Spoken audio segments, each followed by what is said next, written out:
오늘 요한계시록 강해는 7번째 시간이 되겠습니다. 요한계시록 1장 19절과 20절인 말씀 주제로 내 본 곳과 이제 있는 일과 장차될 일에 대한 말씀을 은혜로 받도록 하겠습니다. 먼저 말씀을 봉독해 드립니다.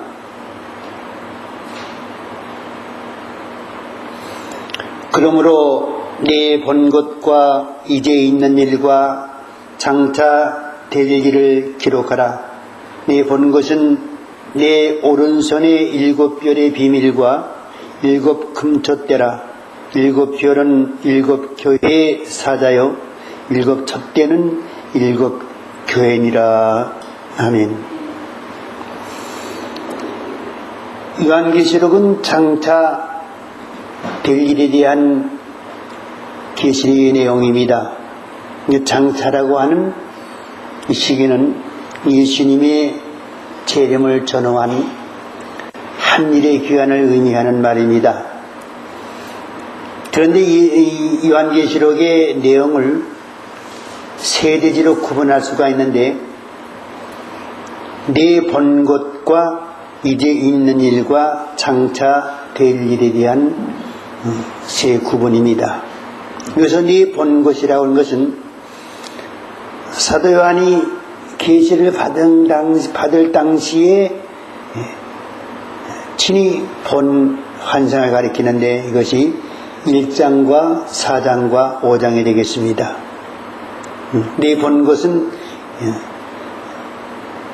1장과 4장과 5장에 되겠고, 이제 있는 일은 바로 사도 요한이 계시를 받아가지고 아시아에 있는 7교회에 보낸 편지인데, 이 7교회에 대한 상황이 이제 있는 일로서 계시되고 있습니다. 이제 있는 일은 7교회의 영적인 형편과 그에 대한 예수님의 이제 판단과 경정과 칭찬 등이 기록되어 있습니다.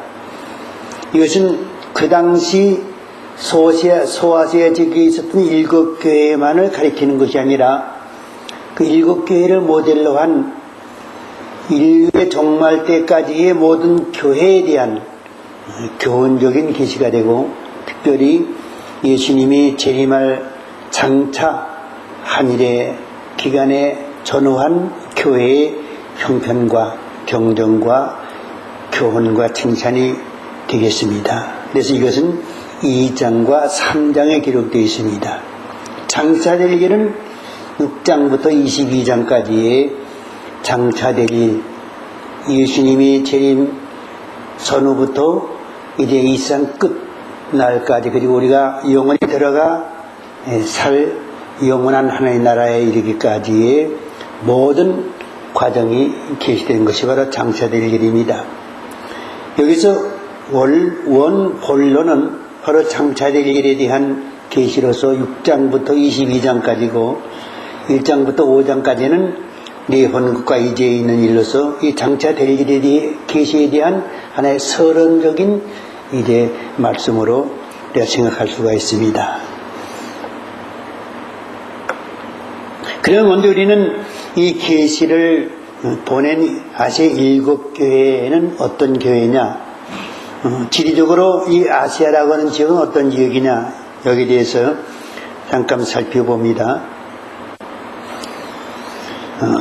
1장 11절에서 가로되 너 보는 것을 책에 써서 에베소, 소마나, 보가모, 두아디라, 사데, 빌라델비아, 라오디게아 7교회에 보내라 하기로 해서 바로 소아시아 지역에 있는 7교회의 교회 이름이 이렇게 7으로 나와 있습니다. 그럼 이 7교회 지역이 어떻게 된 지역이냐 하게 되면은, 아시아 지역이면은 얼마 전에 이제 아시아 올림픽 경주가 있었습니다만은 굉장히 방대합니다. 아마 세계에서 인구는 제일 많은 그러한 지역이 아시아 지역일 겁니다. 옛날에는 지금처럼 이렇게 이제 아시아 지역이 넓게 구분돼가 지도에 나타난 것이 아니고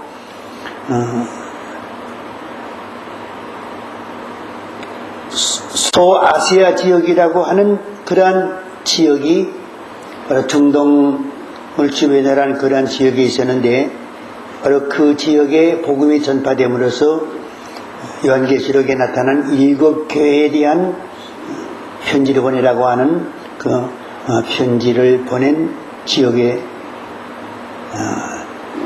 지도를 우리가 바라볼 수가 있게 됩니다.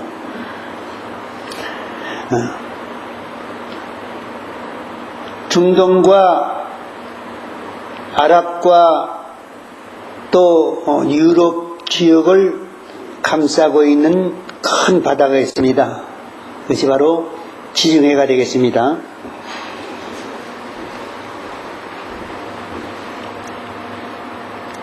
이 지중해가 굉장히 넓고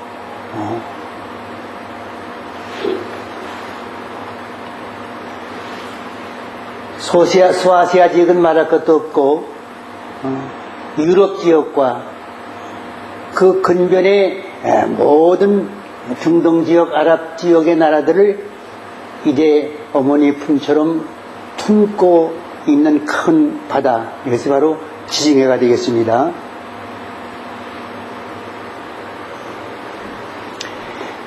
우리가 잘 알고 있는 이스라엘의 예루살렘, 이스라엘도 역시 지중해를 끼고 있습니다. 이 지역이 예루살렘 교회라면은 그 위에가 바로 사마리아입니다. 이 사마리아와 예루살렘은 같은 이스라엘의 영토였는데, 이 사마리아 땅 북조라고 그러지요. 이것이 이스라엘이고 저기 유다 쪽이었었는데, 이것이 유다가 망하기 그 이전에 100년 전쯤에 아수리에서 멸망해가지고 결국 사마리아 땅이 된 곳입니다. 그 다음에 그 외에는 두로라는 곳이 있고, 그 외에는 시돈이라는 땅이 있고, 그 외에는 다메섹이 있고, 그 외에는 안디옥이 있습니다. 그리고 다소가 있습니다. 이 시돈이라든가 두로라든가 하는 것은 성경에도 자주 나타난, 안디옥도 다메섹도 사도행전에 많이 나타나고 사도 바울이 이제 복음을 전파했던 그러한 지역이 되겠습니다. 다소는 바로 사도 바울이 태어난 고장으로서 이제 이름 있는 고장이기도 하지요. 그 다음에 골로새가 있고, 그 다음에 안디옥이 있고, 그 다음에 소아시아 쪽으로 와서 이제 에베소가 있습니다. 에베소 교회, 에베소 교회가 맨 먼저 등장합니다. 그 다음에 서머나 교회가 등장하지요. 그 다음에 그 위에 보가모 지방에 보가모 교회가 세워졌습니다. 그 다음에 그 아래 두아디라 지역이 두아디라 교회가 세워졌고, 그 다음에 사대 지방에 사대 교회가 세워졌고, 그 다음에 빌라델비아 교회가 세워졌고, 마지막으로 라오디게아 교회가 세워졌습니다. 이처럼 소아시아 지역의 7교회는 기독교 초대교회 시대의 대표적인 교회로서 이제 많이 복음이 전파됨으로써 부흥이 되었고, 모범적인 교회로서 출범해서 이제 모든 고장에 알려진 그러한 교회입니다. 특별히 반모섬이 바로 이 지역에 있어가지고 사도 요한이 이 반모섬이 유배되었을 때에 반모섬에게 가장 가까운 지역, 이 지역의 7교회에 편지를 보내라 하는 명령을 받아가지고, 계시를 받아가지고 편지를 써서 7개의 사자에게 보냈다고 하는 말씀이 바로 요한계시록의 초도에 나와 있습니다.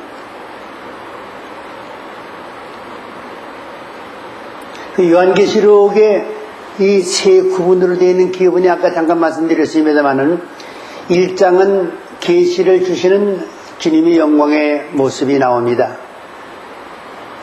1장에서 이제 성삼위 하나님께서 등장하시는데, 그 중에서도 바로 이 계시를 주시는 주님, 주님의 영광이 바로 11절과 16절에서 나옵니다. 그래서 4장에는 심판을 계획하시고 명령을 내리시는 하늘 보좌의 모습이 나옵니다. 인류의 종말뿐 아니라 이 세상을 섭리하시고 또 모든 인류의 생사복을 주관하시는, 그리고 말씀으로 이 우주 만물을 붙드시고 섭리하신 바를 이루시는 하나님의 보좌, 모든 인류에 대한 하나님의 심판의 계획은 보좌에서부터 나오는 것입니다. 그래서 이러한 종말적인 하나님의 심판과 하나님의 그 섭리하시는 모든 계획이 바로 4장에 있는 하나님의 보좌로부터 나오는 그 보좌의 모습을 4장에서 보여줍니다.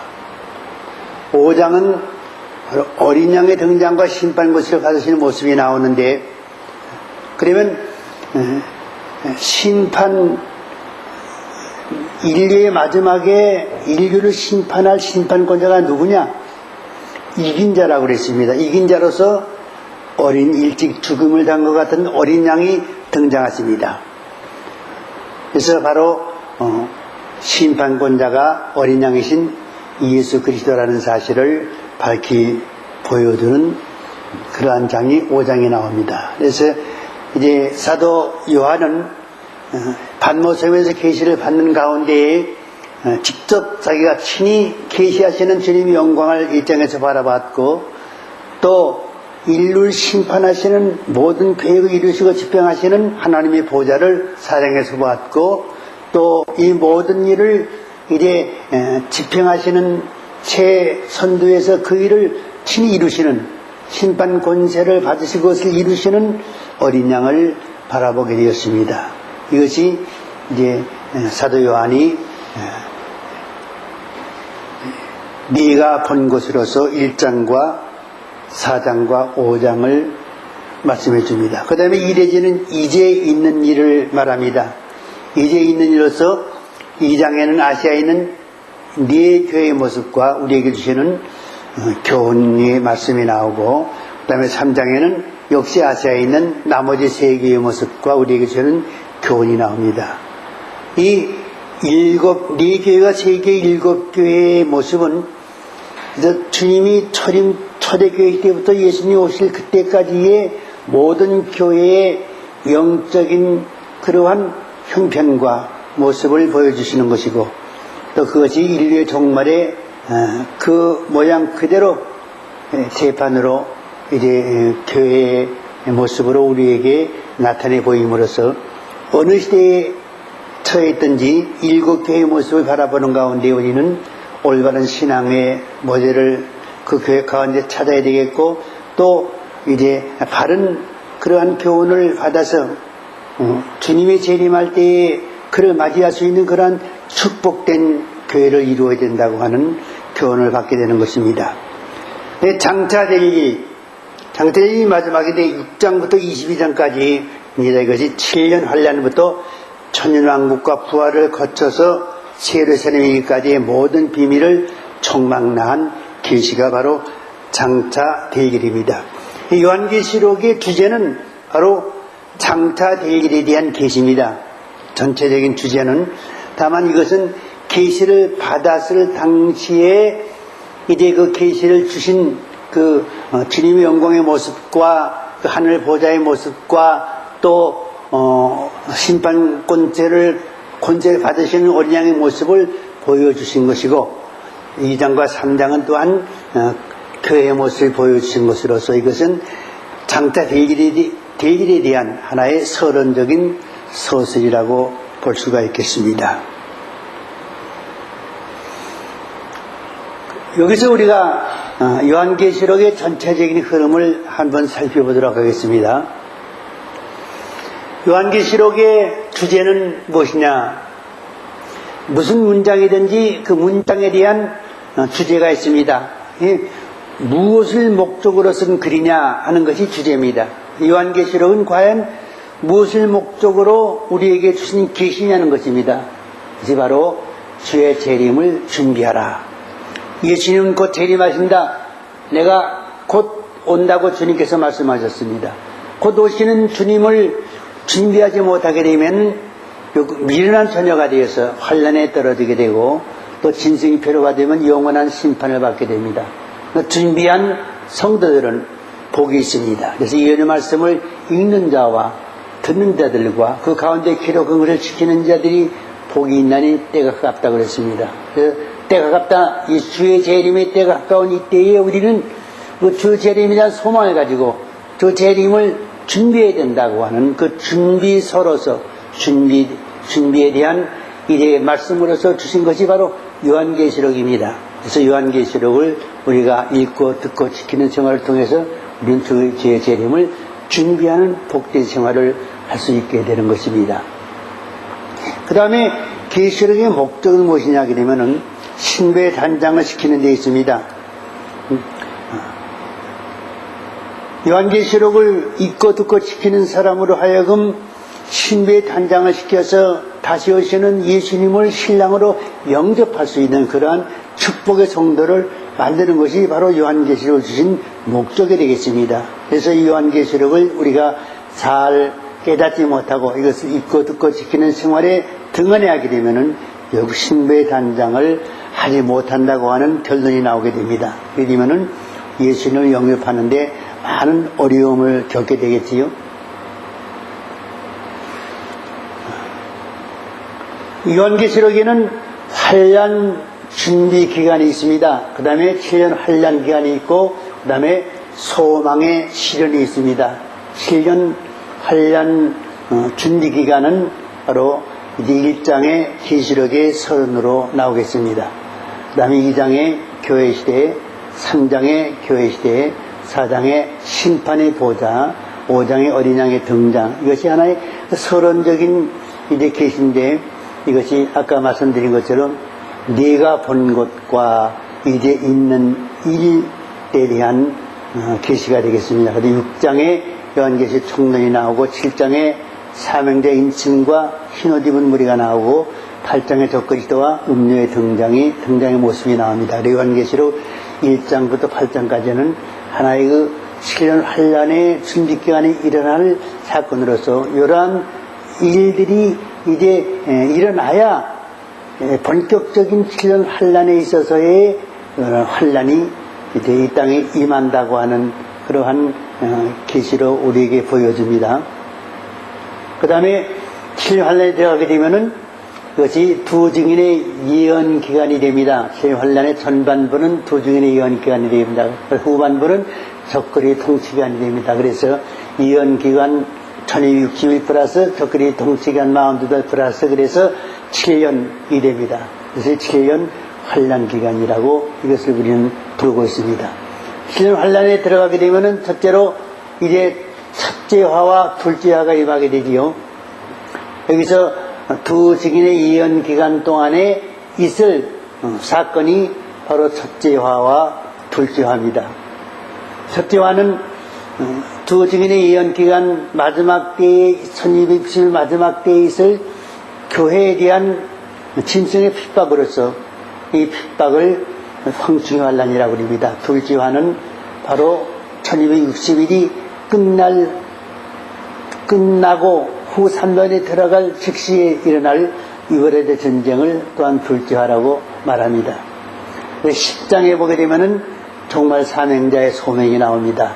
종말 사명자는 바로 두 증인을 가리키는 것이고 이 두 증인이 이제 7장에서 흰옷 사명자의 인침 14만 4천 명의 우리 하나님의 종으로 나오게 됩니다. 그래서 이 우리 하나님의 종으로 인침받아 종말의 두 증인의 사역자로서 등장할 그런 종말의 하나님의 종들이 이제 어떻게 하나님의 부르심을 받는가 하는 종말 사명자의 소명이 바로 10장에 게시되어 있습니다. 그 다음에 11장은 바로 두 증인의 순교 사역이 나오지요. 사명받은 종말의 하나님의 사역자들이 이제 순교적인 사명 가지고 1260일 동안 종말적인 예언을 하게 됩니다. 예언 기간에 보라신랑에서 맞으러 나오라고 하는 밤중 소리를 외치게 되는 것입니다. 그래서 그 예언을 통해서 준비된 많은 이제 성도들이 바로 흰옷 입은 무리로서 각 나라 족속과 백성과 방언 중에서 이제 나오게 되고, 하나님께서는 이들을 또한 대환란 날의 예비초로 인도하셔서 보호해 주시는 것입니다. 그 다음에 환란 날의 보호초에 이제 하나님께서 교회를 인도하시죠. 그 다음에 적그리스도의 통치에 들어갑니다. 13장에는 적그리스도 통치, 환란 날의 보호초, 12장에 이제 가장 중요한 그런 계시인데, 그래서 성도들이 환란 날에 어떻게 보호를 받는가, 하나님의 보호에 대한 그러한 계시의 장이 12장에 나오는 것입니다. 하나님께서 이미 그 교회에 대한 보호의 말씀을 다 주시고 다 예비처럼 옮기신 다음에 즉시로 이 땅에 둘째 화에 무서운 재앙이 임하게 되고, 곧 이어서 적그리스도의 통치로 들어가게 됩니다. 적그리스도는 42달 동안, 날수로는 1260일 동안, 달수로는 42달, 햇수로는 한때와 두때와 한때 3년 반 동안의 통치로 들어갑니다. 이 적그리스도는 이제 갑작스러운 그런 권세와 능력을 가지고 세계를 제패하게 됩니다. 왜냐하게 되면은 그는 붉은 용의 능력과 권세와 보호자를 받아 그 사탄으로부터 받아가지고 사탄을 대리한 그러한 이제 적그리스도로 짐승으로서 이 세상을 42달 동안 다스릴 권세를 얻게 되는 것입니다. 그래서 이자의 등장은 아주 급속적으로 등장하게 되고, 이자의 세계 제패도 역시 그리 오랜 시간이 걸리지 않고 이제 사탄의 권세 가지고 이 세상을 제패하기 때문에 이제 그 시일이 굉장히 짧은 시일 안에 그러한 일이 이루어질 수 있다고 하는 사실을 알 수 있게 됩니다. 그 다음에 14장에는 사명자의 자격과 사역이 나옵니다. 두 증인이 이제 순교적인 사역을 하게 되는데, 두 증인이 10장에서 어떠한 종들에게 이러한 소명을 주었는가, 그것이 나오고, 이제 계시록 7장에서 우리 하나님의 소명받은 우리 하나님의 종들에게 인천의 역사가 나오고, 그것이 11장에서 두 증인의 순교사역으로 나오게 되는데, 바로 이 사람들의 자격이, 사명의 자격과 그 사역의 모습이 14장에 나오는 것입니다.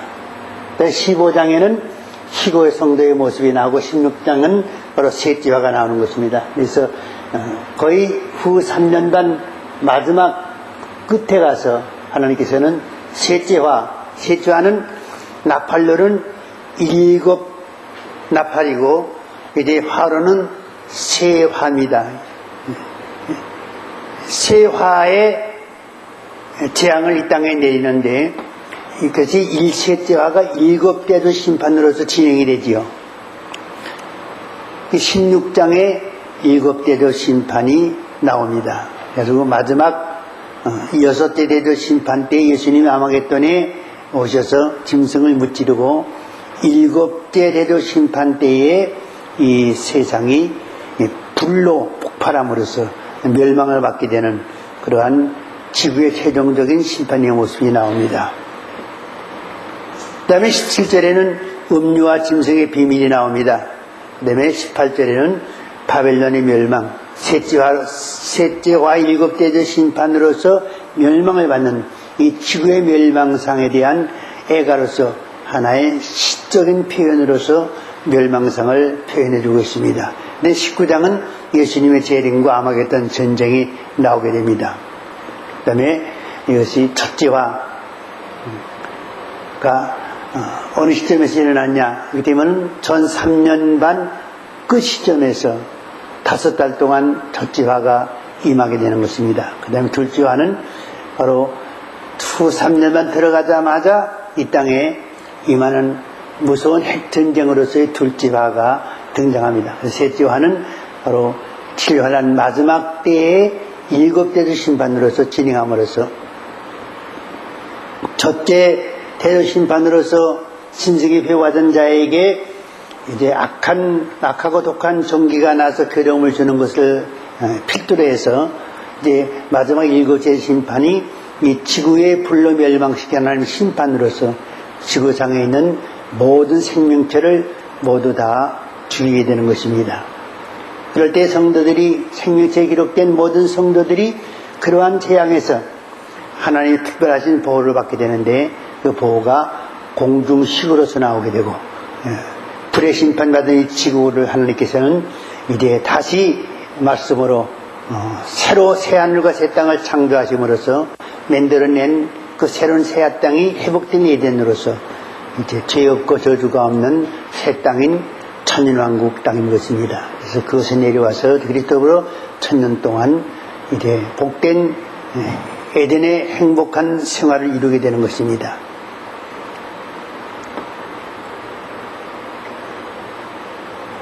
셋째화에서 공중휴가 있게 되죠. 마지막 그래 천년왕국에 오게 되고, 천년왕국과 힘보다 심판이 바로 20장에 있게 되고, 20장에 하늘에 내려오는 새 예루살렘이 있게 되고, 22장에는 요한계시록의 결론장으로 나오게 되는 것입니다. 그래서 요한계시록은 이렇게 아주 질서정연하게 우리가 맥을 따라 추적할 수 있도록 그렇게 이제 종말의 계시가 계시되어 있습니다. 그래서 우리 이것을 잘 살피고 연구하는 가운데 올바른 계시를 찾아내서 이 말씀을 배우고 깨닫는 일이 바로 종말의 예수님을 신랑으로 영접하는 데 있어서의 신부의 단장을 하는 일에 필수적인 그러한 이제 공부다고 하는 것을 우리가 알고서 요한계시록은 주 재림에 대한 소망과 기대를 가지고 하나의 그 우리가 천년왕국에 대한 비전을 가지고 이제 소망 가운데 공부해야 할 아주 소망의 계시의 성경 말씀이라고 하는 사실을 알 수 있게 됩니다. 그 다음에 그러면 인류의 종말, 이 7년 환란이라는 것은 곧 다니엘서 9장에 나와 있는 70일의 가운데 한 일의 언약에서 비롯된 말인데, 그러면 71회와 7년 환란과의 요한계시록과의 관계를 우리가 연결시키면은 어떻게 우리가 도배상으로 이것을 바라볼 수 있으며 공부할 수 있는가에 대해서 한번 살펴봅니다. 71회와 장차의 기간과 요한계시록의 진행 모습입니다. 아까 말씀드린 것처럼 7년 환란 기간 6장부터 22장까지 7년 환란 기간으로 이렇게 잡습니다. 그럼 이것이 한일의 기간, 7년 기간. 그래 7년 환란과 한일의 기간은 뗄래야 뗄 수 없는 관계가 있습니다. 온 7년 환란이라고 하는 이 기간은 바로 한일의 기간에서 나온 말이기 때문에 한일의 기간을 인정하지 않게 되면은 7년 환란 기간도 인정할 수가 없습니다. 한일이라는 것은 바로 7일을 가리키는 것이고 7일은 바로 7년을 의미하는 것입니다. 그래서 다니엘서에는 한일의 절반 기간이 나오는데 절반 기간이 바로 후 3년 기간으로서 유대인들이 짐승에게 핍박당할 그러한 기간을 다니엘서는 계시해주고 있는 것입니다. 그러면 한 70일에 있어서 한일의 기간은 대단히 짧은 기간이지요. 69일에 대한 이제 계시는 어떻게 되느냐? 70일에 대한 계시는 71일로부터 한 일로부터 시작해가지고 70일의 끝에 가서 이루어질 일에 대한 계신 예언인데, 그럼 70일은 언제부터 시작하느냐 하게 되면은 예루살렘을 중건한 영이 날 때부터라고 그랬습니다. 그것이 바로 예루살렘 중건령이 주전 445년경에 이제 아닥다스다 왕에 의해서 이제 중건령이 내려졌습니다.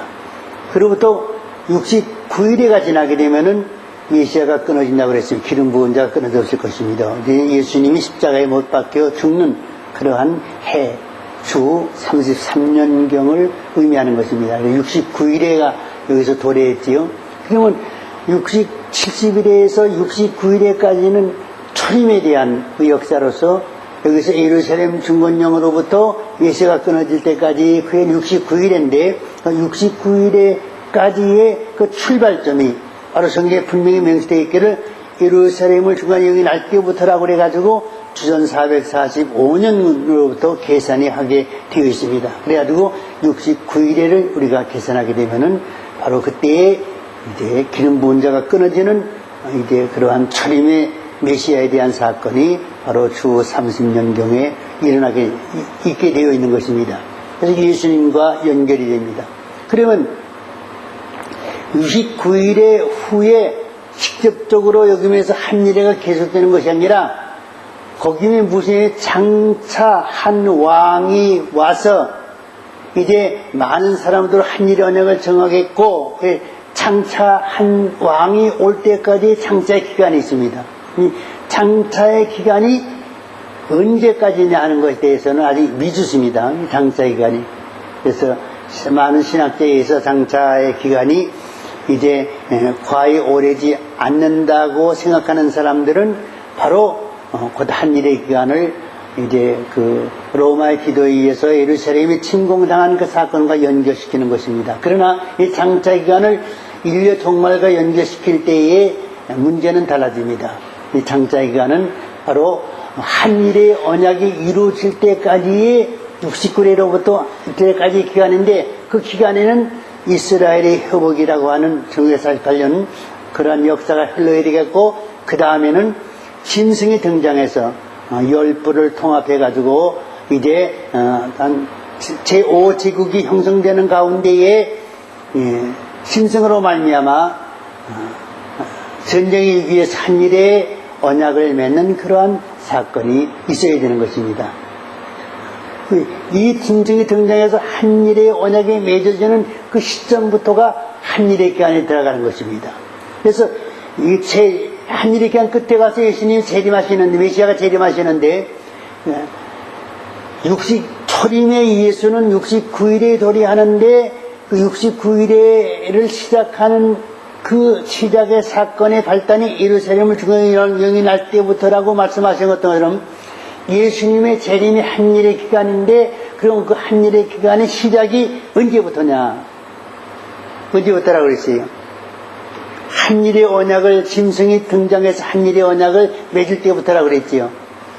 한일의 언약은 이번에 세계 핵전쟁을 억제하는 그러한 평화조약입니다. 그런 평화조약이 역사적으로 아직까지 없었지요. 근데 앞으로 이제 있게 역사적으로 존재하게 됩니다. 그러면 그때가 69일의 시작점이 예루살렘 중건령이 날 때부터인 것처럼 한일의 시작점은 바로 짐승이 등장해서 한일의 언약을 맺는 그때부터가 바로 한일의 언약의 시작점으로서 계시된 것입니다. 이걸 알아야 되는데 많은 사람들은 이것을 이제 생각하지 않고 이것을 계산에 넣지 않습니다. 한일의 언약의 출발점이 반드시 있습니다. 그것이 바로 짐승이 등장해서 한일의 언약을 맺는 그 시점부터 바로 7년은 인류의 종말에 대한 역사입니다. 그래서 요한계시록은 바로 7년 동안에 이루어질 이래 그 종말 계시를 담은 그러한 계시된 하나님의 말씀입니다. 그래서 우리 요한계시록을 연구하게 되면 그 7년 동안에 어떻게 사건이 이루어지는가에 대한 모든 비밀을 알 수 있게 되고 그 가운데서 우리가 살아남아서 완전한 구원이 이룰 수 있는 그러한 이제 비결도 이 말씀 가운데서 배울 수 있게 되는 것입니다. 그런데 한일의 언약을 이루려면 반드시 짐승이 등장해야 되고 또 짐승에서 열부를 형성해야 되고 이러한 세력이 세계의 강력한 그러한 권세를 가진 그러한 이제 연합국으로 8개 나라에서 8개 임금으로 등장해가지고 이 자리에서 전쟁 발발 직전에 한일의 언약을 성사시킬 그러한 시점이 이루어지는 것입니다. 지금 이제 짐승도 등장하지 않았고 열불도 형성되지 않았지만은 지금 짐승과 열불이 등장하려는 그러한 이제 상태에서 지금 이 지구가 진동하고 있습니다. 이 모습 우리는 지금 여러 정세로서 그 징조를 지금 바라보고 있습니다. 어떠한 시기에 갑작스럽게 이자들이 등장을 해가지고 시대 전쟁의 위기에서 한일의 언약이라고 하는 평화조약을 맺는 그러한 사건이 반드시 역사적으로 이제 이루어지는 것, 성취되는 것입니다.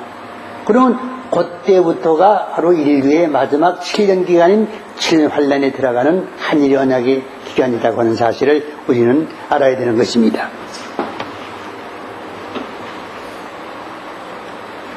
계시록 1장 19절에서 그러므로 내 본 것과 이제 있는 일과 장차될 일을 기록하라 그랬지요. 여기서 장차될 일이라고 그랬어요. 장차될 일. 장차될 일을 기록하라. 장차될 일에 대해서 이제 우리가 이 말씀을 보거나 또한 요한계시를 연구할 때 이것은 예수님의 재림 때까지의 기한을 장차라고 그랬어요. 이 장차될 일은 예수의 재림 때를 가리키는 것이지, 이 디도가 예루살렘을 침공할 때를 가리키는 것도 아니고 다른 역사적인 사건을 가리키는 것이 아니에요. 왜 그러냐면 이 계시는 예수의 재림에 대해서 우리에게 한 계시이기 때문에 장차될 일은 바로 예수님의 재림에 대한 그 시기를 가리키는 것입니다. 그 다음에 장차의 기원을 우리가 살펴보게 되면은 다니엘서 9장 27절에서 그가 장차 많은 사람을 더불어 한일의 동안의 언약을 굳게 정하겠고 그랬습니다. 적그리스도가 등장할 시기를 말해주는데 여기서 장차라는 말이니까 장차 많은 사람들 한일의 동안의 언약을 굳게 정하겠고, 적그리스도 등장하게 되면은 이제 많은 사람을 더불어 한일의 동안의 언약 평화조약을 굳게 정하는 데는 그런 말씀이 되겠습니다.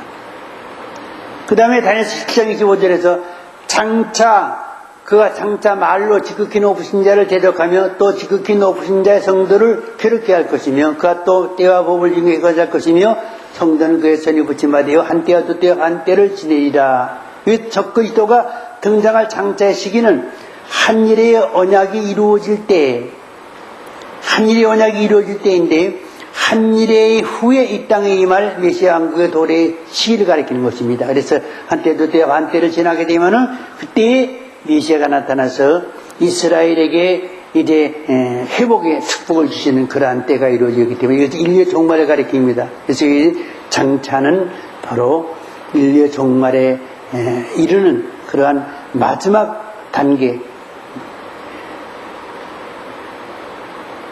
한때와 두때와 연관된, 두때와 반때와 연관된 그런 종말적인 시기를 가리키는 것입니다. 그 다음에 마태복음 23장 38절 이하에서 보라 너희 집이 황폐하여 버림바 되리라. 내가 너희에게 이르노니 이제부터 너희는 찬송하리라. 주 이름으로 오시는 이 할 때까지 나를 보지 못하리라. 그래서 이 말씀 보게 되면은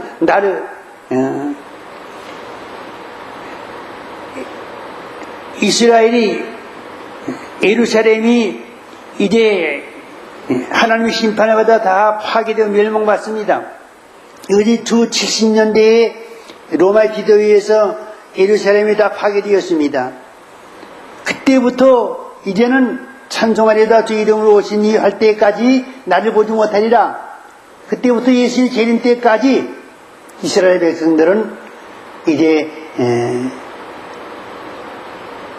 예루살렘 성전에서 하나님을 섬길 수 없다는 그러한 사실을 밝혔는데, 바로 이 기간이 장차라고 하는 시기가 되겠습니다. 그래서 여기 장차란 말은, 이 장차라는 시기는 모두 신상의 제4국인 로마 시대 이후의 인류의 종말에 들어서 10번의 등장 시기를 말한다. 여기서 1장 19절에 장차가 나왔습니다. 다니엘서 9장 1절에 장차가 나왔습니다. 25절 장차가 나왔습니다. 이 장차라고 나와 있는 기한, 다니엘서 2장의 신상에 5제국이 나오는데, 이제 종아리까지의 4제국인 로마 시대 이후에 10발가락 시대, 그러니까 인류의 종말에 있을 그러한 10불의 시대인데, 그 시대의 도래가 바로 장차, 그가 많은 사람으로 한 일 동안 굳게 정하는 그런 시기가 됩니다.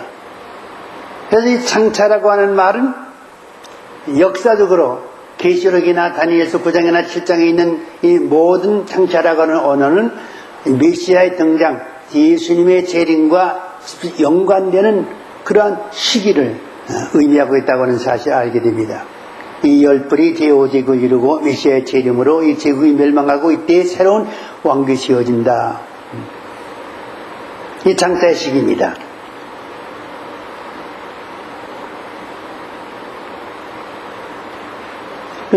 요한계시록에 있는 장차 일어날 사건을 잠깐 살펴보겠습니다.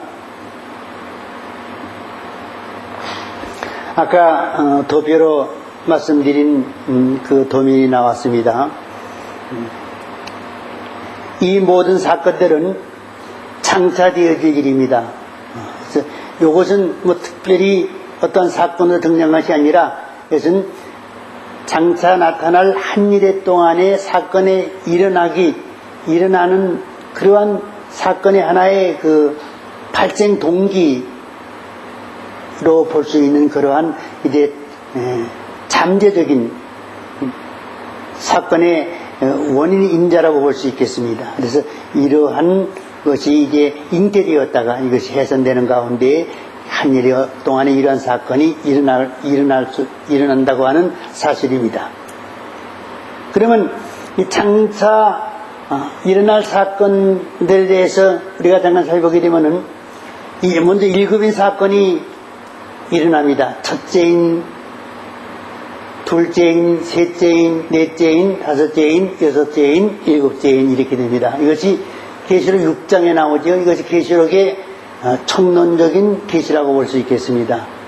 첫째에는 흰 말이 나오고, 둘째에는 붉은 말이 나오고, 셋째에는 검은 말이 나오고, 넷째는 청색 말이 나옵니다. 다섯째에는 이것이 이제 순교의 호소가 나오고, 여섯째에는 이제 인류의 마지막 심판이 나옵니다.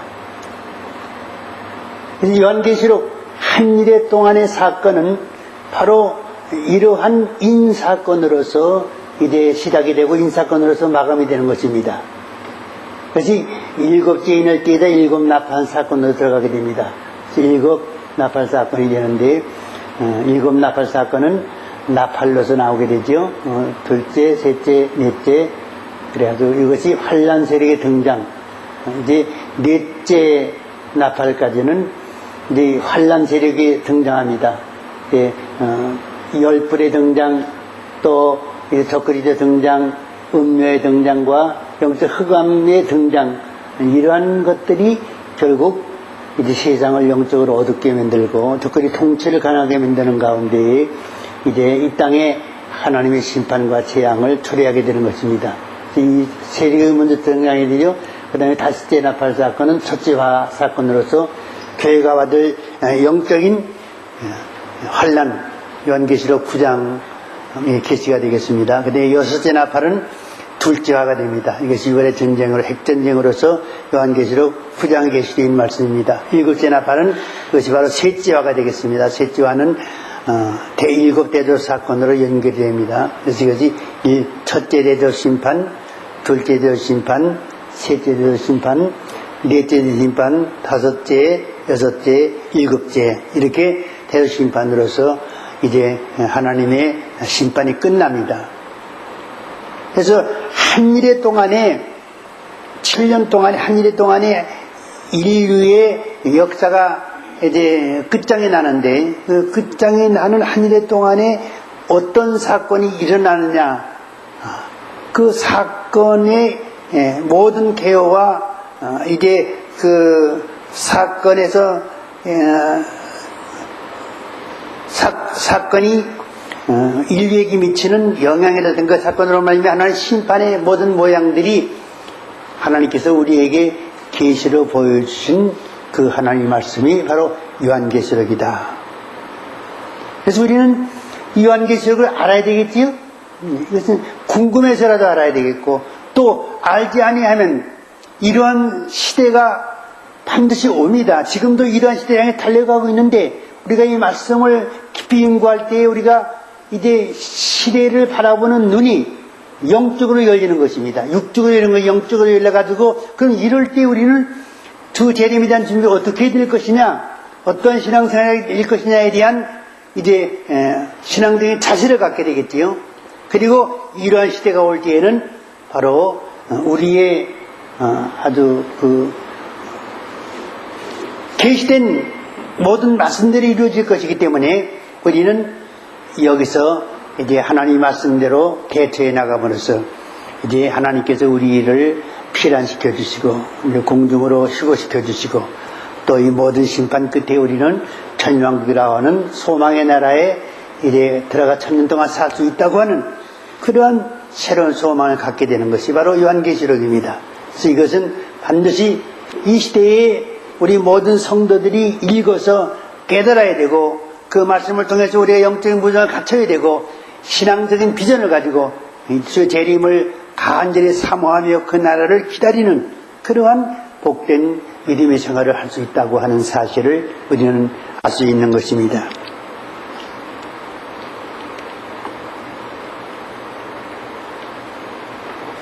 첫째인 사건은 두 증인과 연결이 됐죠. 그리고 둘째인 사건은 사명자 임신과 이제 실장과 연결이 됐습니다. 첫째인 사건은 또 교회의 보초와도 연결이 됐어요. 두 증인의 사역과 연결되고 그 다음에 사명자의 자격과 연결되고 그 다음에 두 재림과 암흑의 전쟁과 연결되면 예수님 재림 때에 하늘 군대에서 내려올 사람들이 바로 첫째인에 등장하는 순교자들이기 때문이죠. 이처럼 흰말이라고 하는 첫째인의 역사는 한 일의 동안에 있어서 하나님께서 보내시는 하나님의 종들로서 이들을 통해서 하나님은 종말적인 사역을 이루시는 것입니다. 교회에게 이제 회개를 권고하는 일, 또 이제 하나님의 말씀을 경정하는 일, 회개시키는 일, 또 적그리스도와 싸우는 그러한 모든 사역을 두 증인이라고 하는 하나님의 종들이 위해서 하나님께서는 이루시는 것입니다. 그래서 7년 환란과 흰말의 등장이라고 하는 종말의 하나님의 종들의 사역은 이렇게 밀접한 관계가 있고 불가분의 관계가 있고 이 사람들이 환란의 주역이 되어서 하나님 편에서 놀라운 역사를 이룰 사람들인 것입니다. 우리는 그러한 일꾼이 누구냐 하는 것에 대해서 성경에서 찾아야 되겠고 그런 일꾼을 우리는 어떻게 찾아서 어떻게 우리가 대처해야 되고 어떻게 준비해야 되고 어떻게 이제 활동해야 되느냐 하는 것에 대해서 하나님의 같은 사명을 하는 종들이 머리를 맞대고 기도하고 연구하고 말씀을 전하고 그림으로써 우리가 이러한 사명에 대한 확실한 믿음을 가지고 이제 활동을 할 수가 있거든요. 하여튼 우리는 그러한 목적을 가지고 우리 신세계가 이제 이 지상에 탄생되었다는 것만 해도 참 우리는 너무나도 영광스러운 그러한 이제 자리에 있어요. 교회가 크고 적고 문제가 아니라 교인이 많고 적고 문제가 아니라 그러한 이제 장래를 내다보고 30년 전에 우리 교회가 생기고 이제 주 재림에 더 가까워진 이때에 우리는 이 사역을 본격적으로 시작하면서 밤중술이 사역회라고 하는 새로운 단체 어찌 보게 되면은 하나님께서 이들을 통해서 이들을 이제 작은 책의 비밀을 갖다 먹어버리라 먹고 네 입에는 달지만은 배에는 쓰리라고 하는 그러한 종들을 모여서 이제 하나의 이처럼 밤중술이라고 하는 종말적인 사역 단체를 이루게 하시고 또 그들에게 7장에 있는 우리 하나님 종대에 임하 인치는 역사를 언제인가 이루실 때에 11장의 두 증인의 사역의 역사를 우리가 할 수 있는 그러한 주체가 될 수 있다고 하는 벌써 거기까지 우리가 연결시키고 그러한 소망을 가지고 일할 수 있다고 하는 이 한 가지만 보더라도 과연 우리 밤등설의 사역회는 종말에 있어서의 하나의 선각자적인 그러한 위치에 있고 그러한 이제 사명이 있는 종들이다.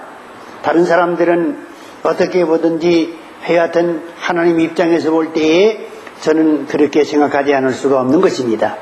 이러한 놀라운 사역을 바로 흰말인 두 증인의 사역이 종횡무진으로 하나님의 능력을 힘입어서 불사신의 몸으로서 이렇게 교회를 위해서 순교적인 사명을 이룬다고 하는 이 놀라운 사실 얼마나 큰 영광입니까? 이들이 물론 순교할 고통이 있겠지만은 그러나 이들이 첫째 부활자로서 아마겟돈에 나와서 예수님과 함께 신성의 무리를 묻지되게 되고 천년왕국에서 왕노릇하게 되고 또 천국에서도 세세대로 왕노라는 그런 축복을 받는 그런 영광이 이제 비전으로 가게 되는 것입니다.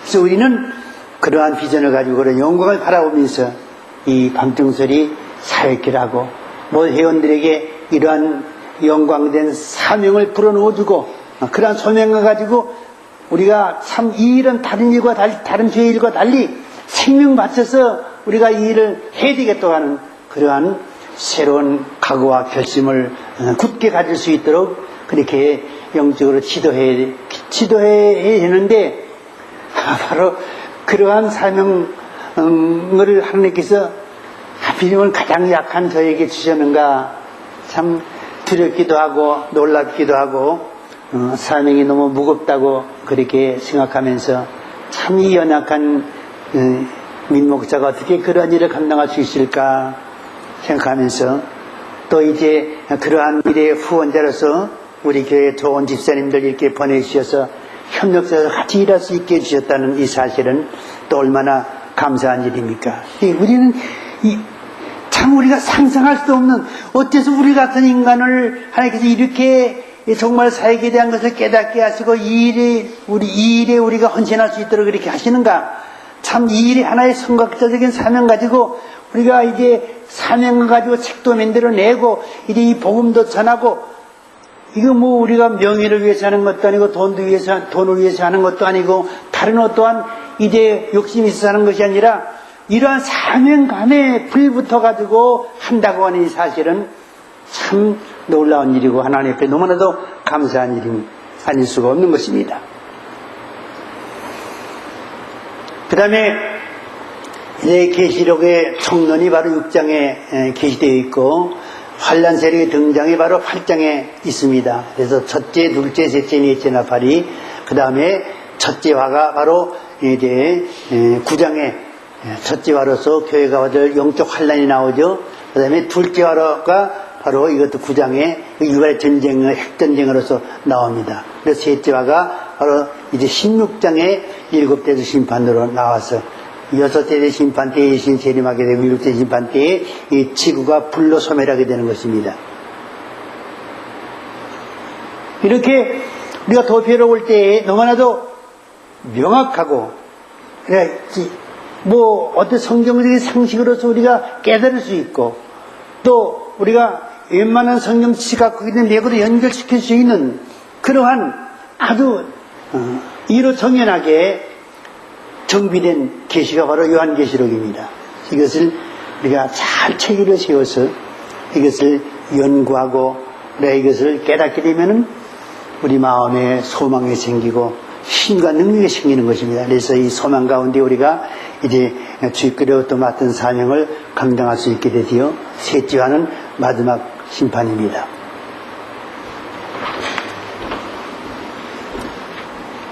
여러분, 예수님은 곧 오십니다. 네. 이스라엘의 회복이 그 신호이지요.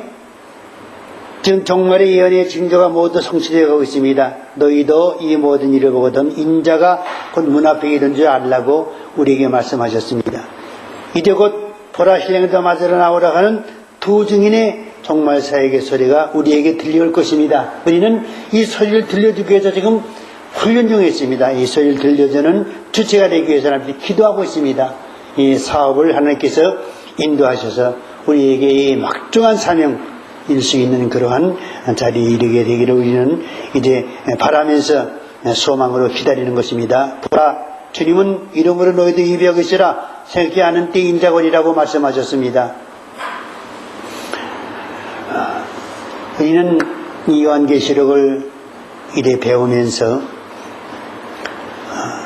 우리 신앙을 정리하고 좀 더 깊은 신앙의 단계에 우리가 들어가서 이 세상 바라보지 말고 우리가 세상의 미혹에 빠지지 말고 우리가 금전적인 어떠한 욕망에 빠져서 심린에 빠지지 말고 오직 주 재림에 대한 소망 가운데 뚜렷한 목표를 가지고 우리 신앙생활에 이제 표준을 세우고 우리가 준비하게 되면은 우리의 생활이 복되고 아름답고 소망 가운데 우리가 살아가며 그날을 맞이할 수 있을 것입니다. 이러한 신앙적인 여러분들 되시고 이러한 신앙생활에 이제 선두에 서서 이 일을 이룰 수 있는 우리 신진교회 성도 여러분 되시기를 주님의 이름으로 축원합니다. 아멘. 하나님 감사합니다. 이 시간